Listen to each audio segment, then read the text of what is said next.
যেটার জন্য আজকে আমাদের এই দেশ কিভাবে করে চলবে, কি কোন আঙ্গিনে আমরা এই দেশকে সামনে এগিয়ে নিয়ে যেতে পারবো, কোনটার মাধ্যমে আমরা এই দেশকে সর্বোচ্চ জায়গায় নিয়ে যেতে পারবো, এটার জন্য একটি রাষ্ট্রীয় কাঠামোর জন্য 31 দফার মাধ্যমে আমাদেরকে একটি দেশ কিভাবে চলবে এটা বোঝানোর জন্য আমাদের দিয়েছে। আজকে আপনারা মা ও বোনেরা যারা আছেন, আপনারা অনেক কষ্ট করেন। আপনারা কি চান না যে আপনারা ঘরে বসে থেকেও আপনারা অ্যাটলিস্ট মাসে 10,000 টাকা বেশি পেতে চান? এটা চান না?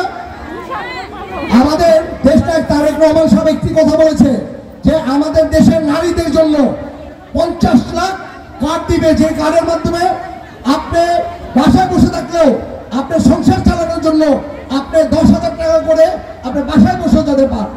ভালো চলতো যদি এই দেশে একটি গণতান্ত্রিক সরকার আসতো, কারণ গণতান্ত্রিক সরকার একমাত্র পারে এই দেশকে সামনে এগিয়ে নেওয়ার জন্য। এর জন্য এই সরকারকে আমি অকুল আবেদন জানাই যাতে অতি শীঘ্রই যাতে নির্বাচন দিয়ে নির্বাচিত সরকারের কাছে যাতে এই দেশটি যাতে দেয়। আজকে সবাইকে চুপ থাকবে, ইনশাআল্লাহ। মানে আমরা বাড়িতে কিছুই করতে পারতেছি না গ্যাসের কারণে। আমাদের গ্যাস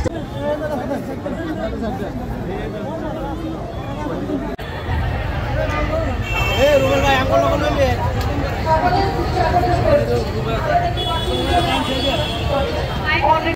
আপনারা খালিদভাবে আমাদের মা বোনকে পাস করে দেন যাতে নির্বিঘ্নে আমাদের মা বোনেরা তাদের বাড়িতে ফিরে যেতে পারে।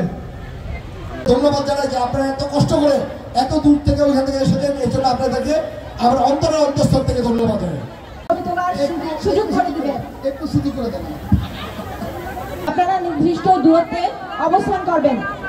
আজকের এই অনুষ্ঠান শুধু মহিলাদের জন্য।